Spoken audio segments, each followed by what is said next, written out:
La generación de metal frente a la generación de cristal.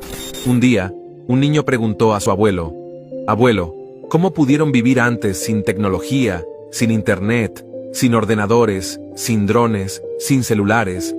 El abuelo respondió, «Al igual que tu generación vive hoy sin oraciones, sin dignidad, sin compasión, sin vergüenza, sin honor, sin respeto, sin personalidad, sin carácter, sin autoestima, sin empatía, sin integridad.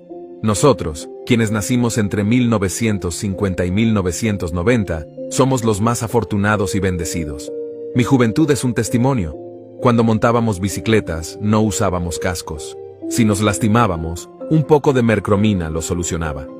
Después de la escuela, completábamos los deberes y jugábamos fuera hasta el atardecer. Nuestros padres tenían una forma especial de llamarnos, y sin replicar, regresábamos a casa. Jugábamos con amigos reales, no virtuales. Si teníamos sed, bebíamos agua del grifo, no embotellada. No nos enfermábamos por compartir el vaso con amigos. No ganábamos peso comiendo arroz todos los días y chocolate con pan. Caminar descalzos durante horas no nos causaba problemas. No consumíamos suplementos para mantenernos saludables. Creamos nuestros propios juguetes. Nuestros padres no eran adinerados, pero nos dieron amor, no objetos materiales. Nunca tuvimos móviles.